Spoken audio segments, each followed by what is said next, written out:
a hacer la clase del oxoscelismo, mordedura canina y picadura de alacrán. ¿Ya? Quiero ocultar esto.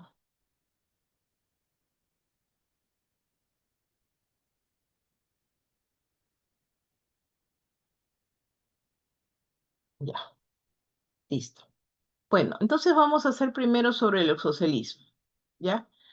Eh, en, en el mundo existen como 200 especies de 20 géneros de arácnidos que pueden producir daño severo al ser humano.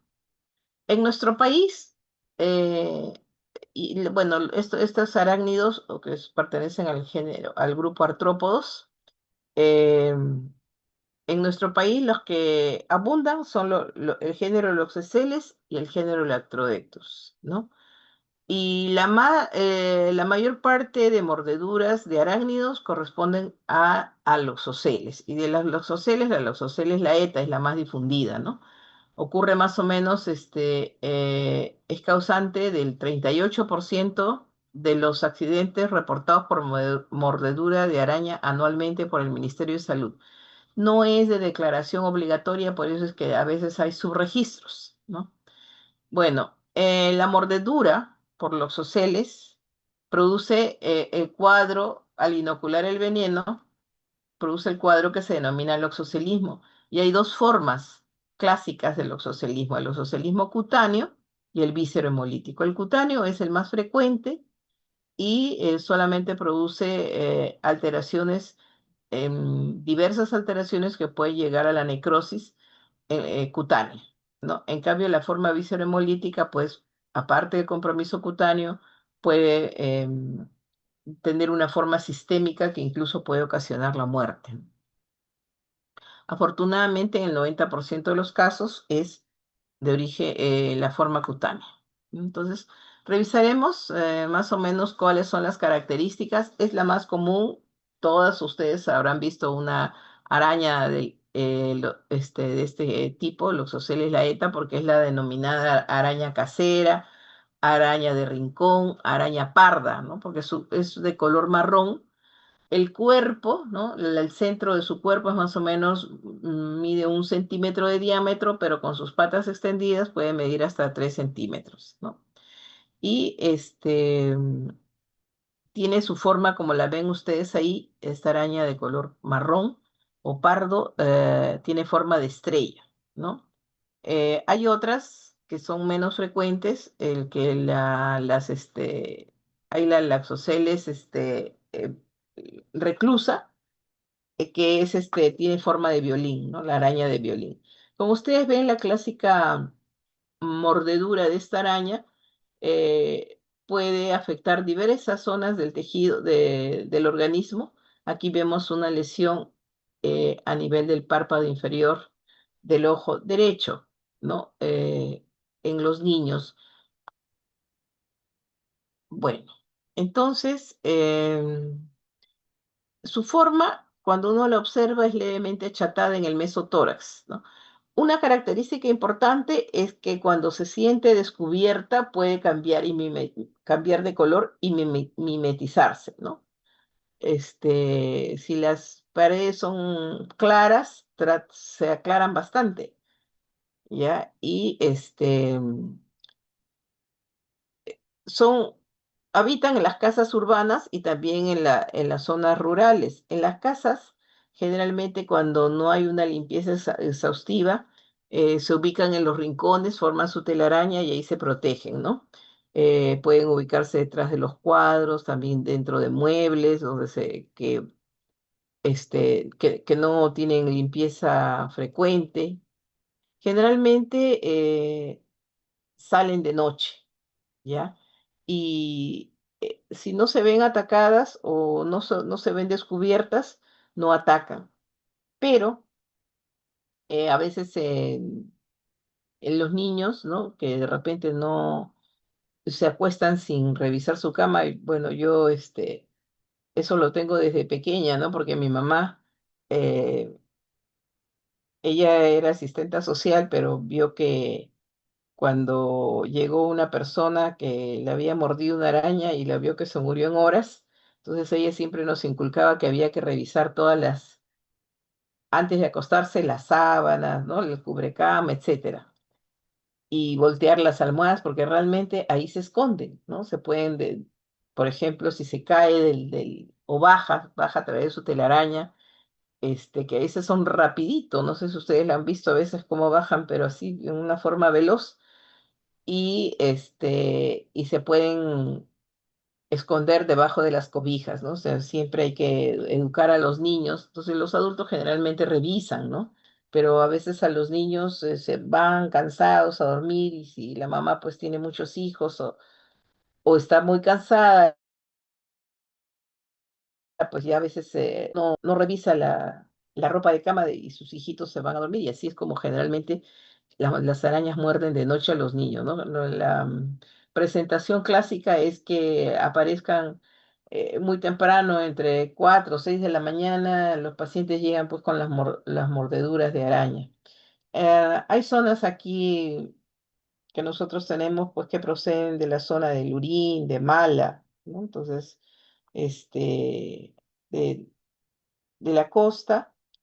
Bueno, ahora a nivel nacional ya hay un manejo optimizado de las mordeduras de araña. Entonces, los casos graves nos pueden llegar a los hospitales nacionales, ¿no? Entonces, normalmente no es agresiva en el día, ¿no? Solamente cuando se ve amenazada es que muerde. Esta araña, su mordedura, pues como les dije, se inocula el veneno que puede producir diferentes manifestaciones, ¿no? Porque el veneno tiene muchas enzimas proteolíticas y que tienen también poder visceromolítico, entonces puede producir un cuadro anafiláctico. El veneno es potencialmente mortal y depende en realidad de la relación inóculo y superficie del individuo. Lo más importante que ustedes recuerden que un componente, el más tóxico quizás del veneno de los oceles es la enfingomielinasa D, esa enzima que tiene alto poder de penetración local, ¿no? El veneno es dermonecrótico, entonces siempre va a producir algún grado de necrosis en el tejido y con potencial viscerotóxico, ¿no? Y a nivel visceral y su toxicidad puede, aparte de la hemólisis, puede provocar daño vascular del endotelio vascular y activa la cascada de coagulación. Entonces, en sí, veneno es rico en enzimas de bajo peso molecular, ¿no? Como les repito, la efingomielinasa es la más tóxica, pero también hay hidrolasas, hialuronidasas, lipasas, colagenasas, fosfatasa alcalina, proteasas, metaloproteasas, que todas pues se conjugan para provocar la necrosis dérmica. La esfingomielinasa interactúa con las membranas de las celulares y otros elementos tisulares. Generalmente a nivel local produce una reacción inflamatoria, ¿no? Inmediatamente activa el sistema del complemento, provoca migración de neutrófilos, agregación plaquetaria, aumento de la liberación de citoquinas y selectinas. Puede producir, pues, a nivel del daño del endotelio vascular, tanto daño se produce zonas de isquemia, zonas de hemorragia, que son las que le van a dar las características mm, de la lesión que produce a nivel de la piel, ¿no? Con gran componente inflamatorio que evoluciona a la necrosis, ¿no? Y generalmente, como ustedes ven acá, eh, esta lesión en el dorso del pie, ven pues gran componente inflamatorio y una zona violácea en el centro que es donde se ha inoculado el veneno, ¿no? Entonces, en las pocas horas nosotros podemos ver lesiones que son eritematosas, ¿no? Que van progresando. Ahí vemos, si lo vemos con buena intención, vemos como dos flictenitas, ¿no? Esa es generalmente la lesión. Al inicio podemos ver dos flictenas satélites y que pueden confluir después, ¿no? Entonces, evolucionan así con esfacelación del tejido, gran contenido hemorrágico, se va produciendo la necrosis, luego se esfacela se puede producir la lesión necrótica y eso después se cicatriza, ¿no? Entonces, em, la evolución de la lesión dérmica va desde un color eritémato blanquecino al inicio hasta azul violáceo a las 6 horas más o menos, y a partir de eso ya se va produciendo la úlcera necrótica, ¿no? Que más o menos ya se ha producido, se ha instalado en las primeras 24 horas después de la mordedura.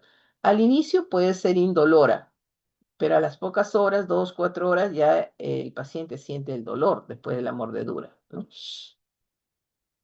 Y se va incrementando con el transcurso porque obviamente el veneno va produciendo la lesión y liberación de citoquinas, mayor daño tisular que va a provocar el dolor, ¿no? Entonces, como vemos, ¿no? Tiene una induración central porque cuando uno lo palpa, es como aquí se va a ver contenido flictenular, se palpa duro, ¿no? Entonces esta zona que lo rodea está eritematosa y esta es donde se ha inoculado, es donde se va a formar la placa libeloide que luego lleva a estos cambios, ¿no? Generalmente no da no podemos palpar ganglios, no hay una linfadenopatía regional, ¿no? Ahora, como esto produce una reacción anafiláctica local, la repercusión sistémica es pobre, ¿no? Generalmente puede haber algunas de las primeras horas, temperatura no muy alta, ¿no? Leve compromiso del estado general, más es la ansiedad del paciente, ¿no? Porque el veneno es de acción local cuando el compromiso es solo cutáneo. Y la lesión cuando el inóculo es pequeño puede desaparecer al cabo de 2 o 3 días o pues puede durar varias semanas, ¿no? Como es el caso hasta que se cicatrice, ¿no? Porque esto puede durar 2, 3 semanas. Las formas necróticas severas, ¿no?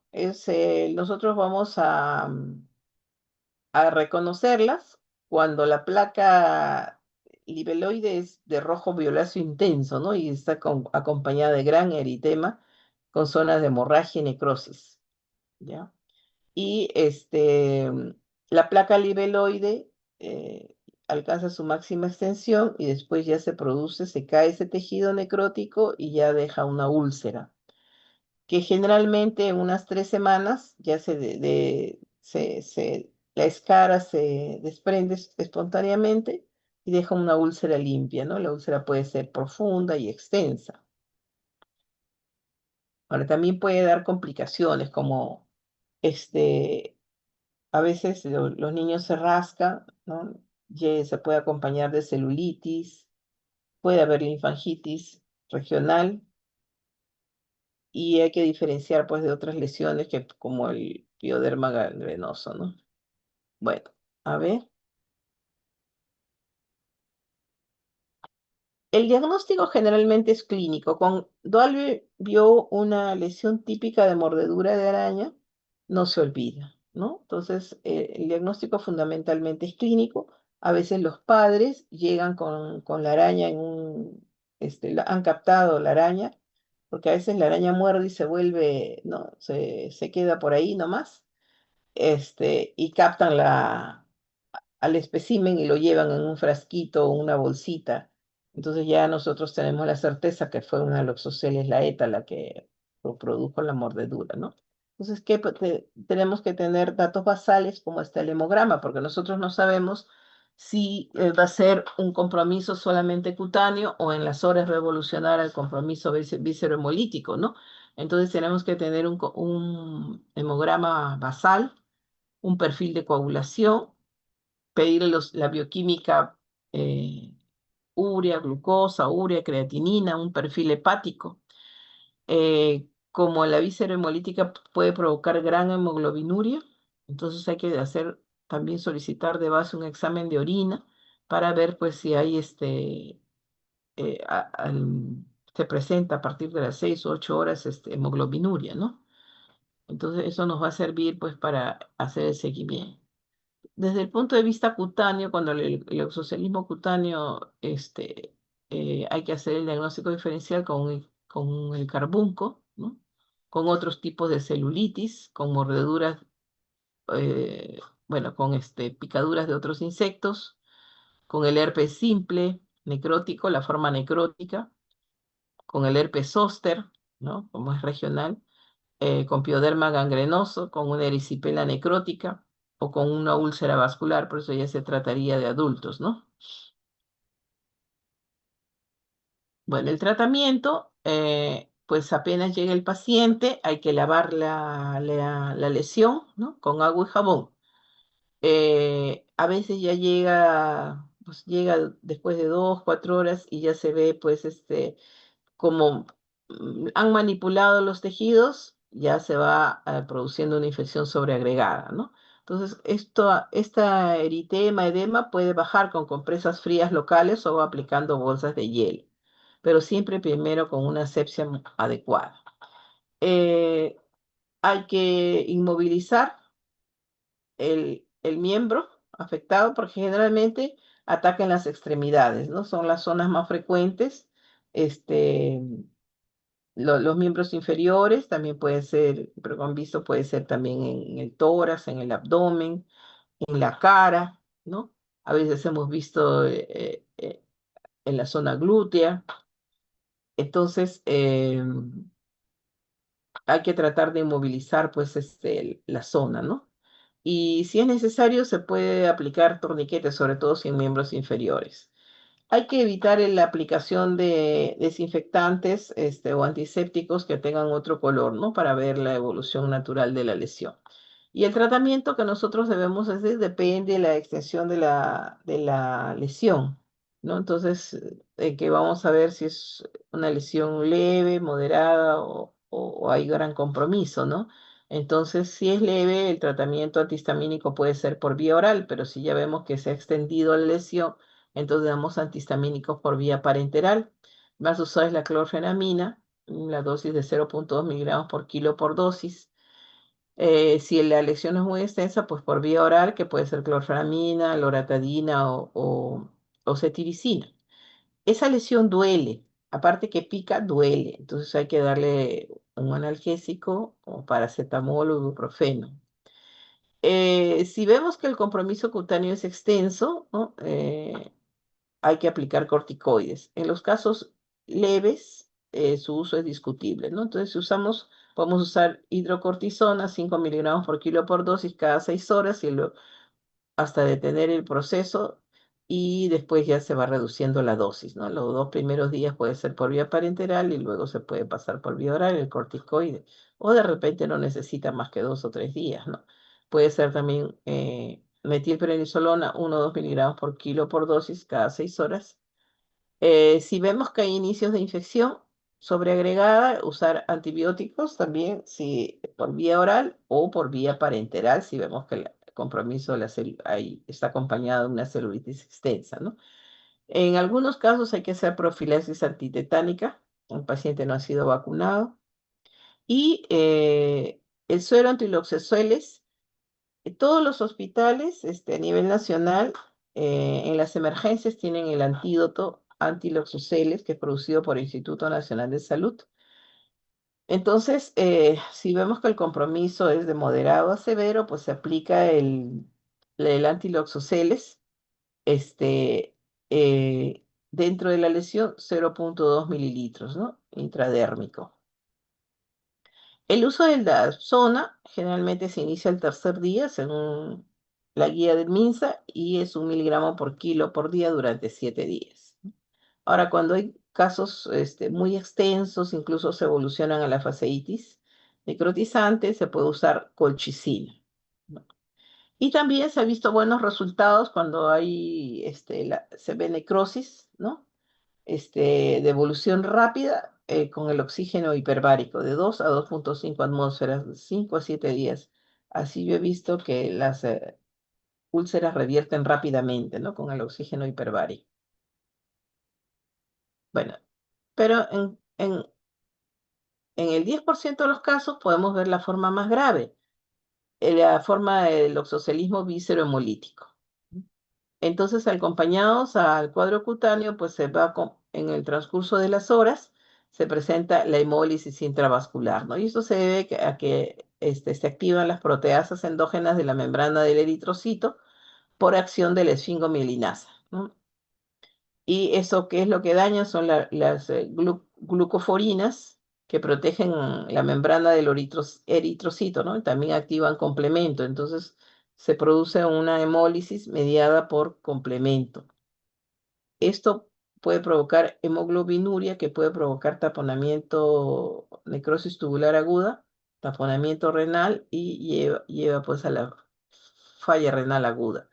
Esto se puede presentar en promedio a las 12 a 36 horas después de la mordedura, ¿no? Y nosotros vemos pues que aparte del compromiso cutáneo, el paciente se va volviendo pálido. ¿Por qué? Porque se produce una anemia hemolítica. eh, eh, Puede evolucionar a la insuficiencia renal aguda, incluso presentar coagulación intravascular diseminada, falla multisistémica y fallecer, ¿no? Entonces, más o menos, del 10 al 30% de los casos desarrollan la forma víscerohemolítica. Y de esto, más o menos, de este porcentaje de esta población, si no tiene un tratamiento adecuado, puede haber una mortalidad del 15 al 25%. La lesión cutánea es igual. Por eso les digo, siempre hay que tener exámenes basales porque no sabemos qué va a suceder con el paso de las horas, ¿no? Pero con el transcurso de las horas, pues va apareciendo la palidez, puede aparecer hematuria, en realidad orinas rojizas, ¿no? Fiebre, falla renal, y esta falla renal es de tipo parenquimal, generalmente se manifiesta con oligoanuria, ¿no? Entonces ya les he explicado que la hemoglobinuria es la que provoca taponamiento de los túbulos renales y causa necrosis tubular aguda, ¿no?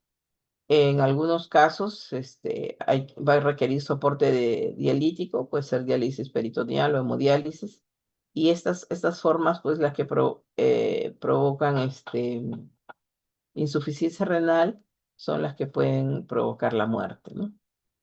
Estos cuadros sí son aparatosos, evolucionan con leucocitosis, con alteración del perfil de coagulación, generalmente se acompaña de trombocitopenia, y hay que manejar pues todo de acuerdo, darle el soporte hemodinámico adecuado y tratar los trastornos hidroelectrolíticos, ¿no? Que se vayan presentando.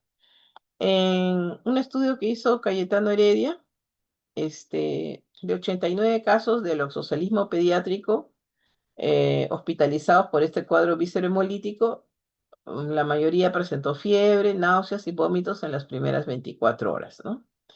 Y también se observó que las mordeduras de tórax son las que se asocian a forma del oxocelismo viscerohemolítico, ¿no? Como le dije, el cutáneo generalmente es en las extremidades, en las zonas más expuestas, pero se ha observado que cuando la mordedura es a nivel del tórax o del abdomen, puede evolucionar a las formas viscerohemolíticas, ¿no?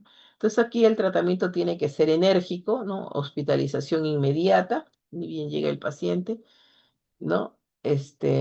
Hidratación enérgica, ¿no? Sí, en las emergencias, con solución salina isotónica, una hiperhidratación para evitar, pues, que la hemólisis pueda provocar el taponamiento renal agudo. Ahora, cuando el paciente ya requiere UCI, ahí sí se le hace la hidratación alcalinizante, ¿no? Eh, la hidratación con volúmenes como para un gran quemado, ¿no? 3.000 a 3.500 por metro cuadrado, y se prepara en una solución de destroza con bicarbonato de sodio, como para mantener un pH de 6,5, ¿no? Un pH urinario de 6,5 a 7, ¿no? Y eso para evitar que la hemólisis provoque taponamiento renal agudo. Hay que corregir las alteraciones hidroelectrolíticas que se pueden producir, pues si se lleva la oligoanuria, y hay hiponatremia dilucional o hipercalemia, ¿no? Entonces hay que corregir estas alteraciones. Obviamente, como se produce una anemia hemolítica que puede ser grave y puede requerir soporte transfusional, ¿no? Transfusión de paquete globular. Ya saben ustedes la dosis de 10 a 20 centímetros por kilo. Y si vemos que está evolucionando a la insuficiencia renal, hay que dar un soporte dialítico precoz, ¿no? Y obviamente hay que tratar de colocarle el suero antiloxoceles lo más pronto posible, ¿no? Generalmente los hospitales grandes tienen su suero antiloxoceles en farmacia. Se diluye, la ampolla viene de 5 centímetros del suero antiloxoceles. Se diluye toda la ampolla y se pasa en 50 mililitros de solución salina, ¿no? Y se gotea al paciente en aproximadamente 1 hora. Aquí sí, este, de todas maneras hay que usar corticoides, ¿no? Que puede ser hidrocortisona, metilprednisolona. Los antihistamínicos también son por vía parenteral, ¿ya? Entonces aquí vemos un resumen eh, de las manifestaciones clínicas, ¿no? Que vemos la forma cutánea y la visceromolítica. La forma cutánea, pues, cuando no está complicada, solamente hay dolor, edema, eritema, las lesiones que ustedes han visto, que ya las hemos descrito, pero cuando está complicada la forma cutánea, pues hay gran necrosis, ¿no? Y con una ulceración que puede demorar como 3 semanas. Y la víscera hemolítica, aparte del compromiso cutáneo, pues en el transcurso de las horas, a partir de las 6, 8 horas y en las primeras 24 se presenta fiebre, náuseas, vómitos, mialgias, artralgias, hay dolor abdominal, hemólisis, ¿no? Que intravascular, hay anemia, ictericia y hemoglobinuria. Puede haber CID, insuficiencia renal aguda, falla multiorgánica, el paciente puede llegar chocado, puede presentar convulsiones, ¿no? Entonces, en, la forma cutánea no complicada, pues a partir del tercer día, buena hidratación por vía oral, ya hemos descrito el uso de antihistamínicos por vía oral, de antibióticos por vía oral, y Dapsona, ¿no? A partir del séptimo día. Perdón, el del tercer día, ¿ya? Muy bien. Entonces, menos frecuente en nuestro país es la mordedura del Lactrodectus matans, que es la que se denomina la viuda negra, ¿no? Eh, es, esta es predomina más a nivel de las zonas rurales, ¿no? Y su veneno es principalmente neurotóxico. Actúa predominantemente sobre el sistema nervioso neurovegetativo, ¿no? Y lo más importante es que el dolor es característico, se extiende por todo el cuerpo y puede producir fasciculaciones, diaforesis, salivación, ¿no? O sea, como es neurotóxico, puede haber parestesias. em, en casos graves puede provocar parálisis respiratoria, coma y muerte. También existe el veneno antilactrodectus, ¿no? Bueno, entonces vamos a pasar hasta aquí. ¿Alguna pregunta? Si no, pasamos a la mordedura canina. Las mordeduras caninas son frecuentes en la edad pediátrica, porque los niños pues les gusta jugar con las mascotas y a veces los hostilizan, ¿no? Y provocan que el animal pues es irracional, ¿no? El animal puede estar jugando y de pronto el niño le jala las orejas o le ajusta el hocico o se sube encima del perro o le jala la cola, ¿no? Entonces el perro pues reacciona en forma agresiva. Ahora hay razas que son potencialmente agresivas, como los Rottweiler, este, los Pitbull, ¿no? Esas razas, pues, que a veces se crían dentro del hogar y estas razas necesitan espacios muy grandes. Cuando se les tiene recluidos, pues generalmente am, toda su tienen contenida una ansiedad que rápidamente pueden agredir, pues, ¿no? Y generalmente agreden a sus mismos dueños, ¿ya? Eh, entonces, las mordeduras caninas pueden tener alto grado de, de acompañarse de infecciones bacterianas sobreagregadas, porque la flora, vamos a ver cuál es la flora de la cavidad del perro, ¿no? Es una flora mixta. Y bueno, a veces puede provocar, ustedes habrán visto por los noticieros, ¿no? Desgarros grandes de tejidos que pueden provocar la muerte, ¿no? Por un traumatismo severo. Estos son, ¿no? Acá vemos una mordedura de un Rottweiler. O sea, son potencialmente agresivas, pero si se les educa, pueden ser muy protectores. Yo tuve mi perrita Rottweiler como 8 años murió de cáncer de mama, y nunca mordió a nadie ni atacó a nadie, ¿no? Pero sí era muy guardiana y era, pues, los escogen para perros policías porque tienen un olfato, pero increíble, ¿no? Y, y obedecen órdenes bien estrictos, más que cualquier otra raza. Por eso que muchos de estos los acompañan como perros policías. Bueno, entonces los eventos de mordeduras de perro pueden ser pues muy traumatizantes para los niños, ¿no? Pueden dejar un síndrome postraumático muy severo, ¿ya? Y todo depende del daño local que provoque la mordedura. Ahora, las mordeduras como, si son de las mismas mascotas que sí tienen de la familia, de mascotas de la familia que deben ser cuidadosamente vacunados, etcétera, es poco probable que transmitan la rabia, ¿no? Pero un riesgo de la mordedura canina de perros desconocidos, de perros, vagabundos, puede ser también la posibilidad de la rabia. Por eso que cuando el perro es desconocido tiene que estar aislado para poder observar la conducta del can, ¿no? Bueno, entonces la flora microbiana, es mixta, anaerobia y aerobia.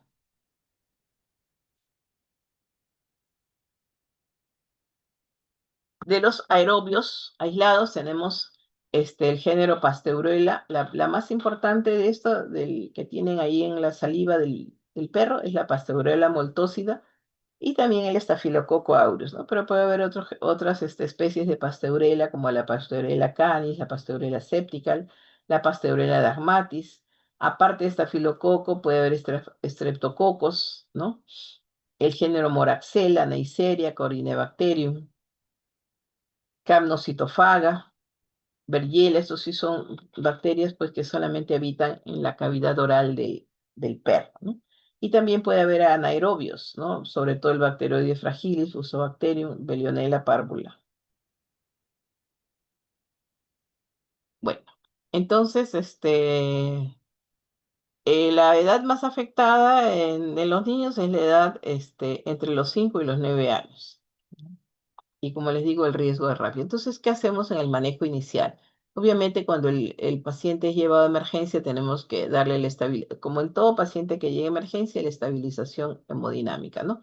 Evaluar cómo ha sido la lesión que provoca, igualito la higiene con agua y jabón. Si es mucho sangrado, pues hay que hacer una presión directa sobre las heridas, ¿no? Hacer una evaluación neurológica, porque cuando hay gran traumatismo hay compromiso muscular, hay músculo esquelético, puede haber fracturas, ¿no? Desgarros musculares, compromiso neurológico, ¿no? Hay algunas heridas profundas, ¿no? Las que pueden comprometer órganos vitales, ¿no? Entonces, siempre que llegue, hay que preguntar si es un perro conocido o desconocido, qué estaba haciendo el animal, si el niño estaba jugando o el animal salió, a veces son de los vecinos, ¿no? Que salen a jugar o salen a pasear, y a veces con los dueños descuidados, y hay un grupo de niños que está corriendo, entonces los animales pues quieren jugar y los niños se asustan, y ustedes saben que eso también hace que el perro se enardezca, ¿no? Y muerde, porque este, el animal reconoce como cuando el ser humano está temeroso, ¿no? Y lo ataca, y tiende a atacarlo cuando no lo conoce, ¿no? Bueno, entonces, una vez que se evalúa la extensión de la herida, ¿no? Luego que se hace la higiene, se irriga con solución salina, ¿no? Si ya llega pues con tejido desvitalizado, hay que debridar ese tejido. Hay que remover cuerpos extraños, porque a veces los perros agarran al niño y lo arrastran, le dan vueltas, y eso yo he visto en emergencia, ¿no? Que llegan incluso con vidrios incrustados, porque a veces la gente para que el perro suelte al niño le tira de todo, piedras, y a veces le cae al niño, ¿no? Piedras, botellas, etcétera, ¿no? Le meten agua, a veces pues los niños llegan demasiado comprometidos, ¿no? Bueno, entonces, ahora el paciente también puede llegar algunas horas después, ya con evidente infección de la herida, ¿no? Entonces ya tiene fiebre y todos los signos inflamatorios, incluso puede haber ya secreción purulenta y gran compromiso linfático, ¿no? Entonces, en cuanto al cierre de la herida, pues si llega una herida en menos de 12 horas, ¿no? Y en cara menos de 24 horas, hay que hacer el cierre primario, ¿no? Una limpieza, y ver que no esté infectada, ¿no? Siempre hay que hacer suturas muy suaves, porque si no, recuerdan la primera foto que les vi en ese traumatismo facial, puede quedar pues muy deformado, ¿no? Entonces, las suturas pues deben ser lo suficientemente necesarias, ¿no? Para ocasionar cicatrices horrorosas. Entonces hay que hacer si las son mordeduras son en cuello, cara, cabeza, hay que hacer una antibiótico terapia profiláctica, ¿no? Ahora, si el paciente viene después de las 24 horas, ya se dejamos, pues se hace la higiene y que se deja pues que se cierre por segunda intención, ¿no? Ahora, en las heridas, ¿a quiénes le hacemos profilaxis antibiótica? En las heridas, ¿no? Que tienen más de 8 horas de evolución, que tienen alto riesgo de infección. Y el tratamiento de preferencia debe ser por vía parenteral, ¿ya?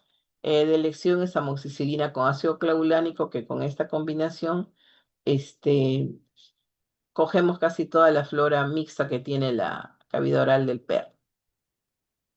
En los exámenes, hay que hemograma, ¿no? Toda la bioquímica, biometría hemática, la PCR, todas las velocidades de sedimentación. Si viene ya con secreción purulenta y no ha habido inicio de antibióticos, hacerle cultivo de la herida. Si vemos que hay compromiso musculoesquelético, radiografías, ecografías, ¿no? Si el traumatismo es cráneoencefálico, tomografías y evaluación, pues, ¿no? Y no descuidarnos de proteger al niño desde el punto de vista de soporte emocional, porque eso le deja, pues, un estrés postraumático severo, ¿no? Bueno, entonces la inmunoglobulina antirrábica, pues tenemos, pues, el de preferencia, el indicado, es el suero homólogo, ¿no? Este, que se le da 20 unidades por kilo de peso, que es la inmunoglobulina antirrábica, es la de elección, pero ya no se usa, pero en algunos sitios no hay, a veces se acaba. Una vez nuestra emergencia no teníamos suero homólogo y hay el suero de origen equino, ¿no? El suero heterólogo, dicen que también es bueno, pero puede desencadenar reacciones anafilácticas, ¿no? Bueno, entonces, ¿en quiénes utilizamos? En perros desconocidos, ¿no? Que no se sabe si han sido vacunados, cuando las mordeduras son extensas, o cuando hay alta sospecha, pues que el animal ha sido, hace poco, no, hace como unos 10 años que tuvimos un paciente que murió de rabia, que el perro había sido traído como mascota a la familia de la selva. Y a ese lo había mordido un murciélago rabioso. Y bueno, el perro pues lo trajeron, ¿no?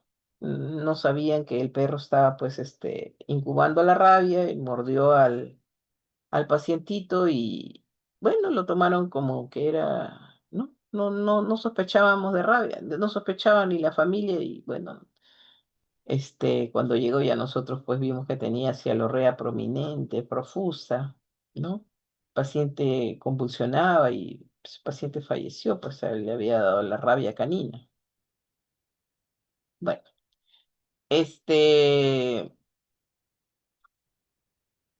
a veces hay que ponerle la vacuna antirrábica cuando se sospecha que hay que el animal eh, que tenga rabia, ¿ya? Entonces, Sí, hay momentos en que hay que poner tanto la vacuna como el suero homólogo, ¿no? O sea, la inmunoglobulina antirrábica y la vacuna. Pero obviamente se puede poner simultáneamente, pero tiene que ser administradas en lugares diferentes, ¿no? Con jeringas diferentes. Esta vacuna, las vacunas antirrábicas y el suero homólogo pueden ser administrados durante el embarazo y la lactancia, ¿no? ¿Qué puede provocar? Dolor local, fiebre, ¿no? Bueno, eso en cuanto a mordeduras caninas. Y por último ya tenemos las picaduras de alacranes. Nosotros podemos tener en el Perú, en las zonas rurales, ¿no? En Lima hay pocos alacranes, casi no todos los pacientes que vemos con mordedura de alacrán vienen de zonas rurales. ¿No? Entonces, hay los animales peligrosos, los alacranes peligrosos, son medio anaranjado rojizos. En cambio, los animales que no son peligrosos son los oscuros, los pardos, ¿no? Los marrones o a veces son negros, ¿no? Entonces, ya desde el color y desde la forma, más o menos tenemos que identificar cuáles son los peligrosos, ¿no? Por ejemplo, este es un alacrán peligroso. Bueno, entonces, los alacranes tienen, ¿no? Tienen su cabeza, su tórax, el abdomen y la cola, ¿no? Y en la cola es donde tienen, la glándula que inyecta el veneno. Ya. ¿Cuáles son las principales, manifestaciones de la picadura de alacrán? Fiebre, ¿no? Piel de gallina, cialorrea, dificultad para respirar, vómitos y diarrea. Bueno, entonces, este, entonces factores de riesgo para sufrir mordedura de alacrán es habitar en zonas endémicas del alacranismo, ¿no? Donde las condiciones favorecen el desarrollo del alacrán, ¿no? O sea, zonas rurales donde amontonan mucha cartones, ladrillos, ¿no? Entonces, por ejemplo, donde amontonan, donde preparan tejas, ahí se proliferan los alacranes, ¿no? Bueno, entonces las picaduras de alacrán aumentan en las épocas de calor intenso, ¿no? Y los alacranes también, al igual que las arañas, suelen picar de noche porque salen de noche para alimentarse, ¿no? También los alacranes pertenecen, al igual que los arácnidos, son artrópodos, ¿no? Con hábitos nocturnos. Y de día, pues permanecen ocultos porque el calor y la luz solar son dañinos para los alacranes, ¿no? Entonces, y el alacranismo se denomina pues a la picadura de alacrán. Por el veneno se produce el alacranismo, ¿no? Y también es una urgencia médica porque puede provocar compromiso neurológico. Entonces, eh, también tiene 8 patas articuladas, ¿no? Tiene entonces el prosoma. Su cuerpo está dividido en prosoma, que viene a estar dado por la cabeza y el tórax. El epistoma, que es el abdomen, ¿no? Está conformado por el mesosoma, que es la parte anterior, y la metasoma, que es la parte posterior. Y el telson, que es el aguijón, ¿no? Ahí está que es la cola.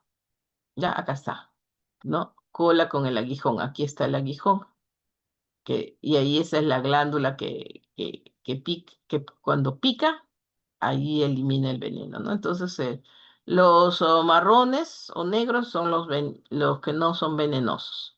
En cambio, los peligrosos son de color anaranjado o amarillo claro, ¿no?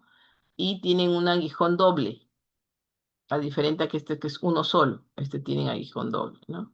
Y sus pinzas son más alargadas y acá lo tenemos que no se ve bien, pero tiene en el abdomen sus rayas, ¿no? Más oscuras que el cuerpo. Bueno, el veneno contiene proteínas tóxicas, proteasas, tiene lípidos, ¿no? Eh, También tiene enzimas proteolíticas como la hialuronidasa y eso favorece la penetración del veneno a los tejidos, ¿no? Y la 5-hidroxitriptamina es la que va a provocar el dolor y la reacción inflamatoria, ¿no? Eh, bueno. El veneno en realidad pues es su mecanismo de defensa, el aguijón y la producción del veneno es un mecanismo de defensa del, este, del alacrán, ¿no? Entonces, sus componentes, la 5-hialuronidasa aumenta la permeabilidad capilar, ¿no? Siempre la dura de alacrán siempre ha estado rodeada de una zona inflamatoria. Y la presencia de la 5-hidroxitriptamina produce el dolor y el edema, ¿no? Y las escorpaminas, que son las que tienen afinidad por el sistema nervioso, son las que van a dar las manifestaciones sistémicas, ¿no? Como producen liberación de acetilcolina y de catecolaminas. Y los alfa receptores son estimulados por estas escorpaminas. Pueden provocar hipertensión. Bueno, entonces, básicamente, en cuanto a la patogenia, el veneno es neurotóxico, ¿no? Que puede provocar descarga masiva de catecolaminas y acetilcolinas.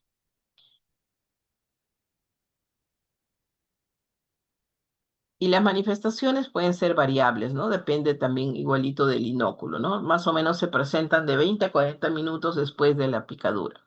Entonces, signos y síntomas locales, dolor intenso, prurito en el sitio de la picadura y rápidamente, como es neurotóxico, puede provocar hormigueo local, calambres en la misma zona, puede provocar leve inquietud, ¿no? Entonces, los síntomas, cuando es leve, solamente es dolor, edema, eritema local y adormecimiento local.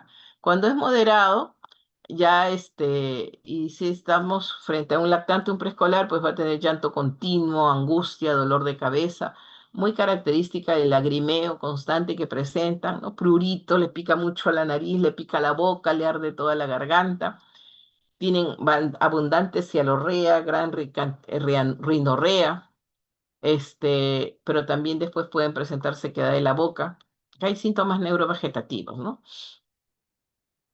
Y después aparece la dificultad para tragar, dificultad respiratoria, puede haber fasciculaciones linguales, hiperestesia cutánea, distensión abdominal, diarrea, dislalia, dolores abdominales y musculares. Y el grave, pues puede dar hipertensión o hipotensión, ¿no? Fiebre, miosis o midriasis, fotofobia, nistagmus, convulsiones, taquicardia, arritmias, puede dar también amaurosis temporal, insuficiencia cardíaco-respiratoria, cianosis bucal, dolor retroesternal, priapismo, oliguria, inconsciencia, trastornos del centro termorregulador y puede desencadenar la muerte, ¿no?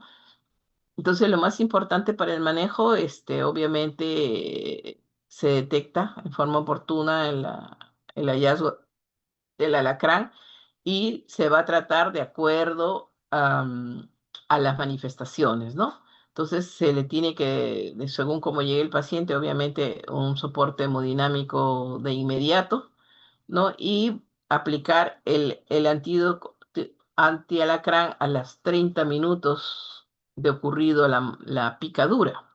Ya, y hay que tratar de identificar el alacrán para saber pues si pertenece a la especie peligrosa o no. Entonces, existe el alacramil, que es el antídoto del veneno del alacrán. Y obviamente, cuanto más precoz los resultados se administre, los resultados son mejores, ¿no? El alacramín es útil para todas las edades, va a evitar las complicaciones, sobre todo el avance de las manifestaciones neurológicas, ¿no? En niños menores de 5 años, generalmente la dosis es de 2 frascos de alacramín, ¿ya? Se va por vía endovenosa y si no hay mejoría, pues se va aumentando la dosis, ¿no? Entonces, tratemos de ponerlo apenas llegue y lo ideal es ponerlo antes de las 2 horas, ¿no? Aparte del manejo, eh, el paciente debe estar en ayunas porque va a manifestarse pues náuseas, vómitos, dolor abdominal, cialorrea, etcétera. Entonces mejor dejarlo en reposo de la vía oral. Hay que hacer vigilancia de signos vitales, mantener siempre un acceso venoso permeable, ¿no? Para darle el soporte que requiera, el balance hidroelectrolítico, etcétera, ¿no? Frente a un cuadro moderado, ¿no? Que presente pues ya epífora, dolor, parestesia, rinorrea, etcétera. como hemos descrito ya, entonces también hay que hacerle un monitoreo cardiorrespiratorio, si requiere soporte oxigenatorio y comenzar con 2 frascos, ¿no? de alacramín y que se puede repetir de acuerdo a la evolución, ¿no? Y las formas graves también hay que, de inicio, 2 o 3 frascos y se repite la dosis de acuerdo a evolución, ¿no? Muy bien, eso sería todo, lo que corresponde a la clase de hoy. No sé si tienen alguna pregunta.